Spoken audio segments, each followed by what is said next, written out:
are watching Germantown Municipal Television, your source for everything Germantown.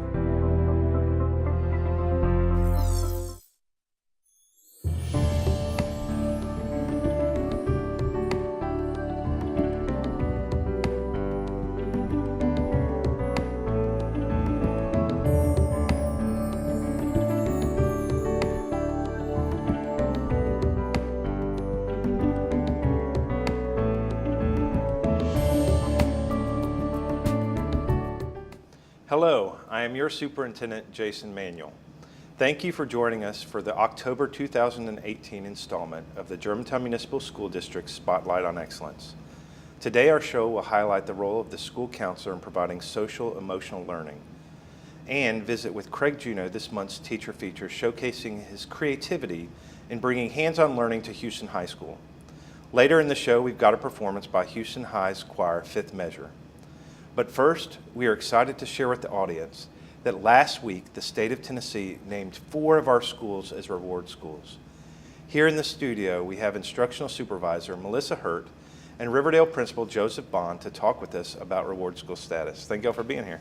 Thank you for having us. Well, first, I think we have to define for everyone watching, what exactly is a reward school? Ms. Hurt, tell us a little bit about what does that mean? Well, it means that each of our schools for elementary and middle attained either a 3 or higher out of 4 for this on their overall state's accountability rating. And they look at more things. It's not just achievement. They also look at growth and subgroups. Tell us a little bit about what a subgroup achievement, for the school's overall population, and then also our subgroups. We also are assessed on growth, attendance patterns, and the proficiency of our language learners. So we've had reward schools in the past, and we know that there's always been issues with testing since we've switched to the online, Yes. and we're excited to move forward and beyond that. But this is the first time for us as a district that we've had 4 schools achieve that status.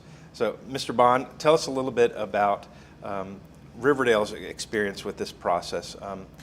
What do you think y'all are doing to really move that needle and achieve that status? Because it is something incredible.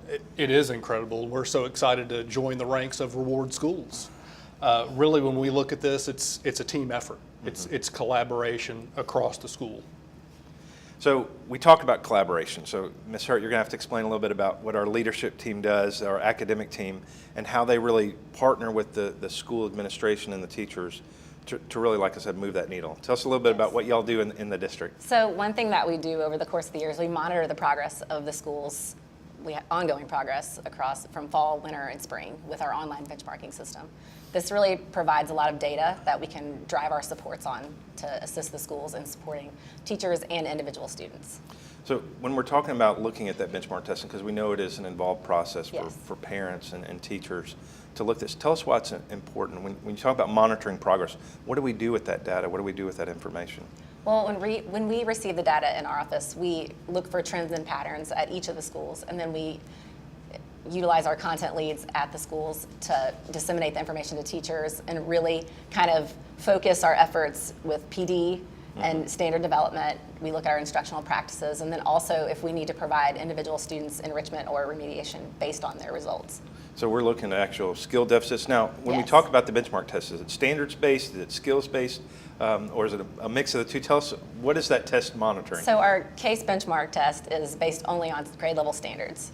And then we drill down further with our skills-based screener later after we kind of assess what's going on the grade level standards. So we're looking at each individual student and see Yes. what they need. Yes. So, Mr. Brown, tell us about that teamwork piece of this process. So the schools have this information, you have school teams. And I think when I was teaching, it was different. Teachers got together and we met and we planned, but this isn't the same. It's a little more data centered when we talk about PLCs.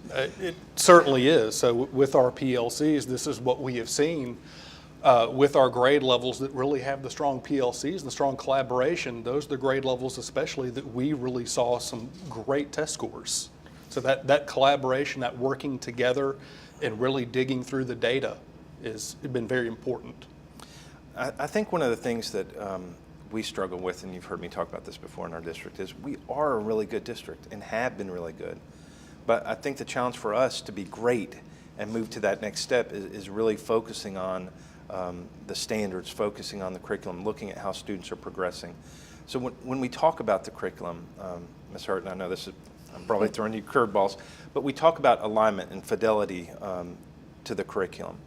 Tell us about how we choose our curriculum first of all. Well, we have a team of people that choose our curriculum that includes parents, district representatives, and school teachers that represent the content areas to select our curriculum. We look at how it ranks nationally, and really if it reaches the depth of the standards that's expected on 10 Ready.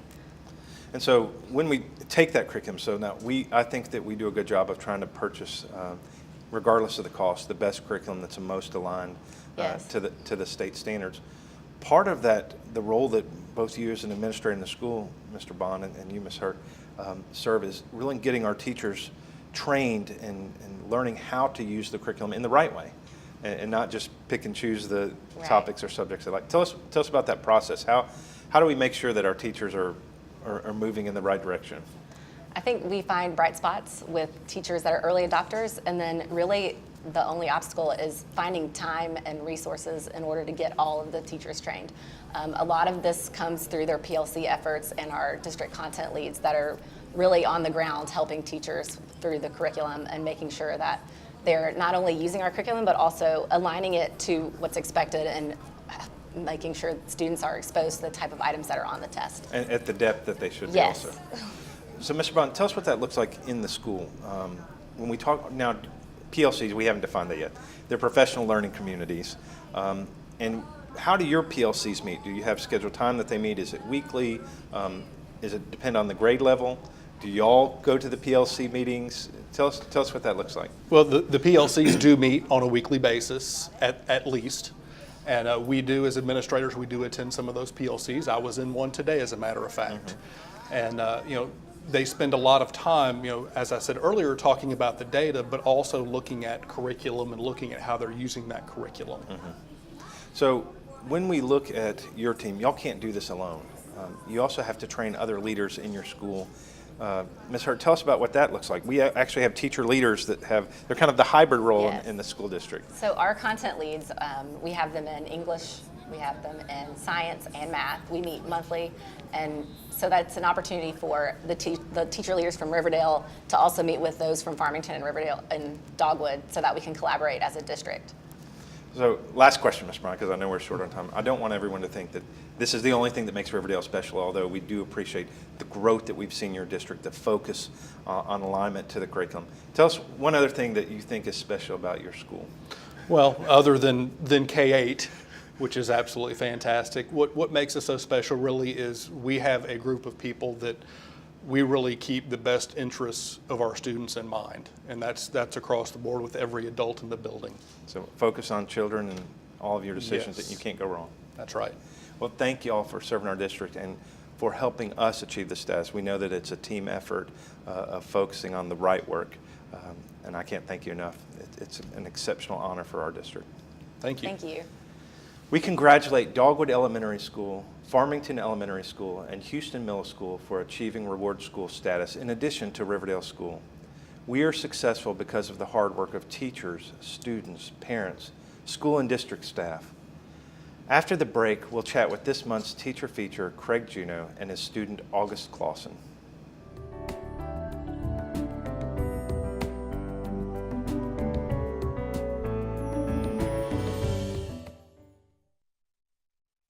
Well, Thomas, you've got prediabetes.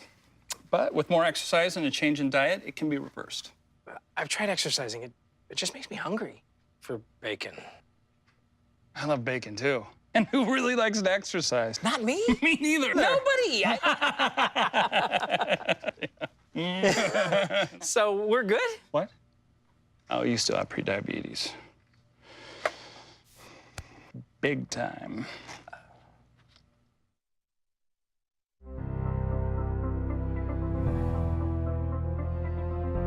You are watching Germantown Municipal Television, your source for everything Germantown. Welcome back. I'm Superintendent Jason Manuel. Real-world experience, hands-on learning, and industry certifications are all an integral part of a secondary education in the 21st century. With me here today is teacher feature Craig Juneau of Houston High School. And you have a student with us. Tell us what student we have with us. I have one of my digital art students, August Clawson. He's been with me for 2 years, and he does some exceptional work in the digital art class, and I wanted him to come along and talk about it today. Well, I think what's exciting for us is exactly how your classes have changed just since you've been here at Houston. We're not teaching the same things that we were teaching. Tell us a little bit about, when did you come to Houston and how long have you been here? This is my 9th year, and I came from business and industry, which I was a regional manager with FedEx, and I'm married to a teacher, so she tried to convince me, hey, I think you need to go into teaching, and I did a large travel, and then one of the positions came open, and I applied for it, and then I got the job, and then I was like, oh, what's next, you know? And then after that, we just picked some classes and in the area, and then everything just took off from there.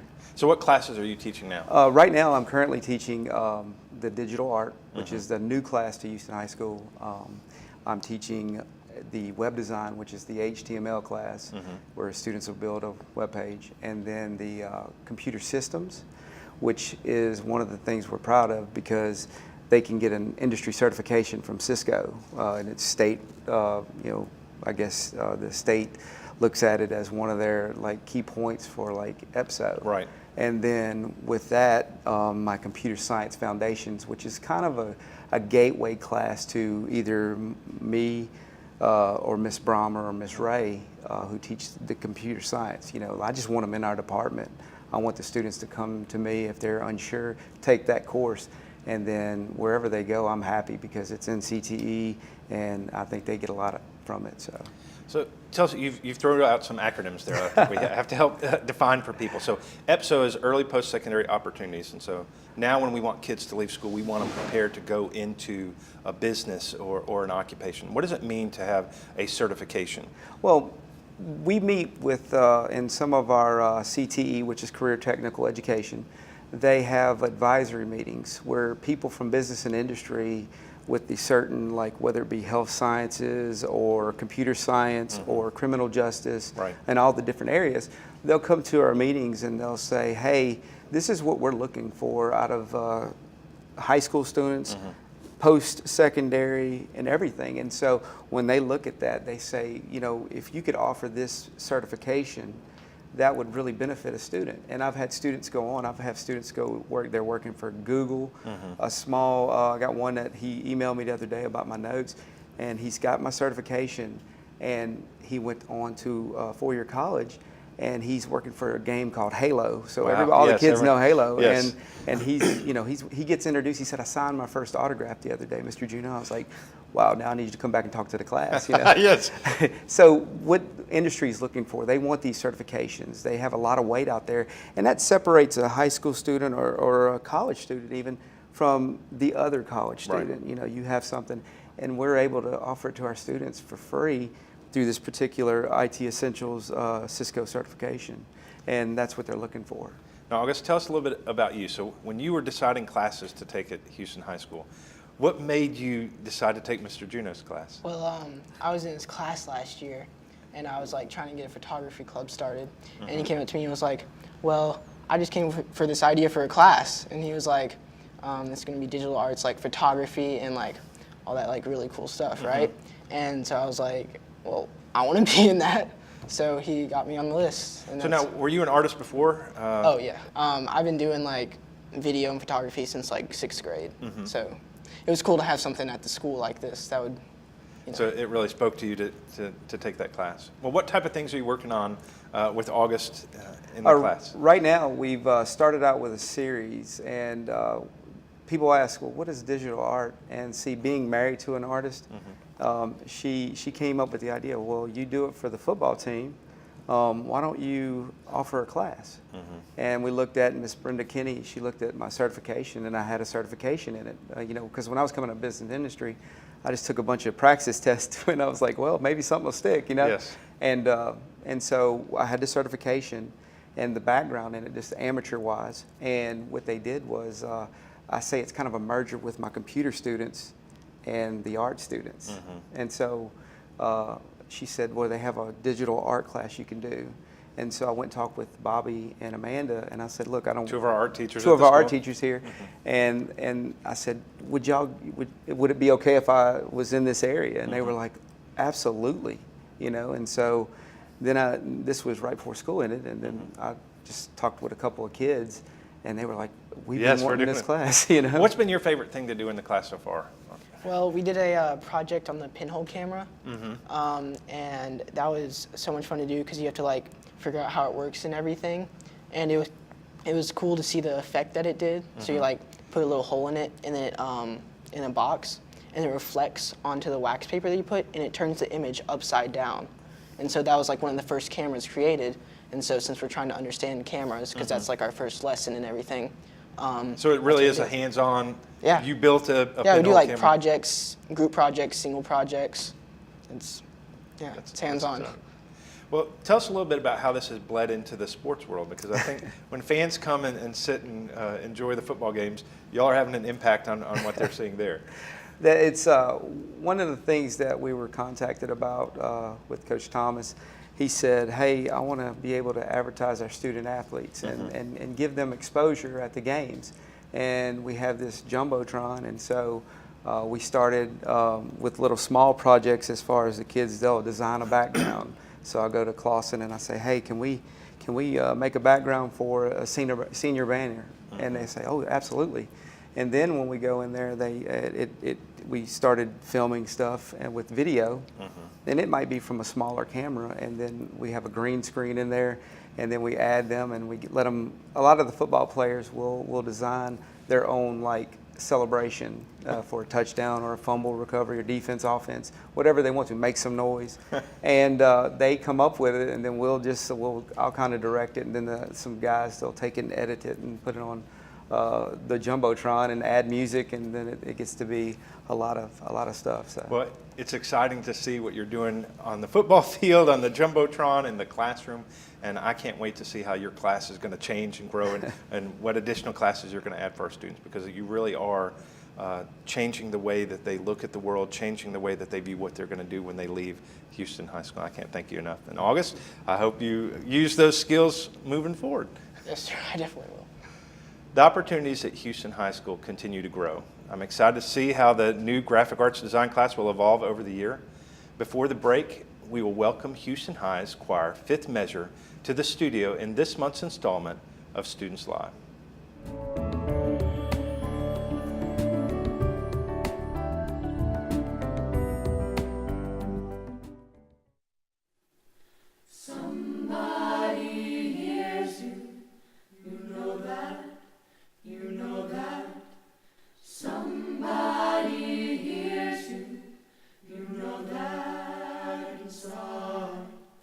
Someone is learning the color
Before the break, we heard Fifth Measure under the direction of Kinsey Moline, who has recently joined our Mustang family.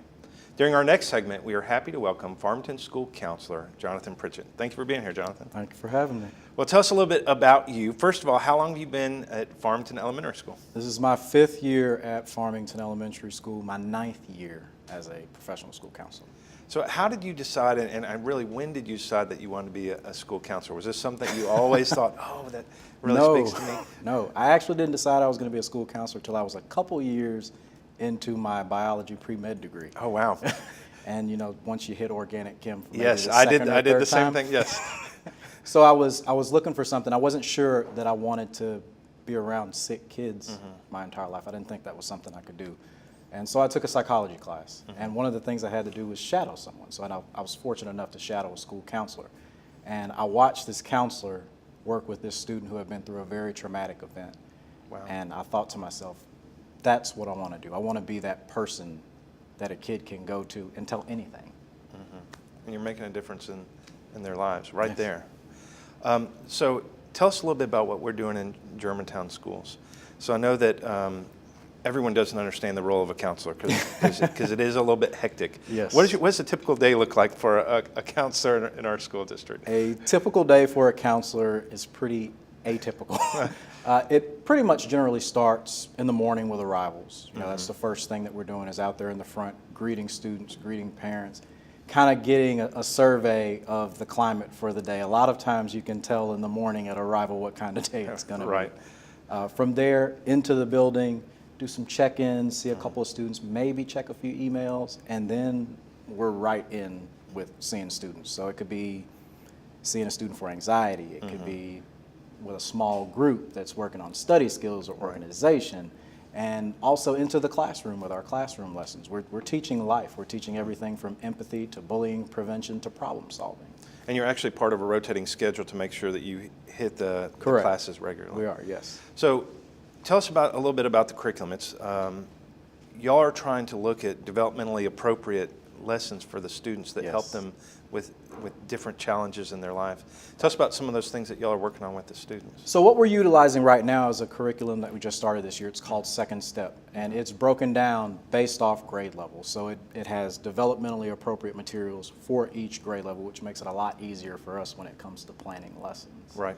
And again, it covers everything. Like everybody starts first off with empathy. That's the foundation. That's the basis for anything that we're going to teach. I feel like in school, period, is empathy and respect. And then it moves throughout the curriculum. And there's also a special curriculum for bullying prevention as well that we're looking forward to implementing this year. Now, is there a technological component to it? Because I think the challenge that we face and we see today is that social media has really changed the way that our kids are interacting with each other and with the world, and really how they view others. Tell us a little bit about how you think that has changed. Are you seeing problems with empathy with our students? I feel like, yes, and I don't think it's just our students. I think it's generational, and part of that is because students don't talk to each other anymore. Kids don't necessarily play together. Even when it comes to things like video games, kids aren't sitting next to one another playing a video game together like maybe you and I might have done a long time ago with the Atari or the Nintendo. Right. Now, online gaming allows a kid to play here. And I'm playing with Johnny over at his house, and I'm playing with Jimmy over at their house, but they're not interacting face to face. They're not even talking on the phone together. They'd rather text. And so it's a bit of a challenge to get them to kind of understand other people's feelings a little bit better. And think about how their other person is thinking and feeling. Right. Now, another thing that I know that y'all are working on is assertiveness with children. Tell us a little bit about how you're helping them, I guess, find their voice. Yes. So we're really pushing that right now, because that's a skill that students need, not just to be successful in the classroom with asking for help, but just generally in relationships, period. You know, you have to be able to tell someone, you know, what you need or what it is that you want as a human being so that you can continue to be respected. And so we're covering lessons. We're doing a lot of role playing right now. There's a lot of puppetry that's going on right now to teach those skills. So what is your favorite lesson of the year? When you talk about you've got a range of different topics that you cover. Is that a hard one for you to choose, or? It is hard to choose, but I think my favorite is careers, the career lessons. We do a really neat thing with 4th and 5th grade where we use an interest survey called ONET. And so the students go in, they get to answer a series of questions, and it generates different careers based off an educational That they may pathway. not have thought of. May not have. I get kids all the time that say, Mr. Pritchett, I never knew that was a job. Yes. I didn't know that I could do that. I can really do that. I can make money doing that. Yes, you can make money doing that. And so it's awesome to be able to just plant those seeds. So you've got activities and lessons coming up. What's new in October? So this is going to air in October. What Okay. can our parents think about that their students are experiencing? October is all about drug and alcohol awareness and bullying prevention. We're hitting that really, really hard. We've got our Red Ribbon Week that's going to be the week, 2 weeks after fall break. So we'll be talking about tobacco, we'll be talking about alcohol, we'll be talking about how to deal with a bully, we'll be talking about what to do if you see bullying occurring, and how to handle that, how to go to somebody to get help.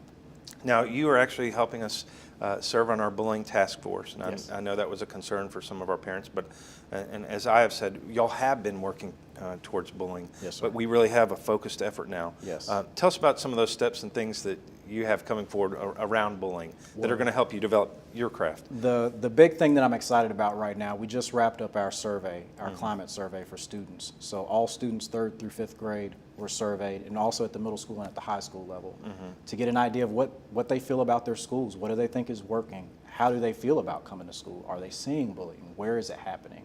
How is it happening? I'm really excited to be able to see the data and see what it looks like, because I feel like we can learn so much from that. Well, thank you so much for serving our students, and I think it's important to know that we're worried about helping students, the whole child. Yes, sir. It's not just about the test score, it's not just about where they're going to go off to college, it's about helping them deal with every single day life. And so I can't thank you enough for helping our students grow up. Yes, sir. The work being done by our school counselors is foundational to our students' success, and we cannot thank them enough. Well, that's all we have time for on this month's Spotlight on Excellence. If you'd like more information about this or any other show on Germantown Municipal Television, visit us on our website at www.gmtvonline.org. Until next time, this has been Superintendent Jason Manuel for this month's installment of the Germantown Municipal School District's Spotlight on Excellence.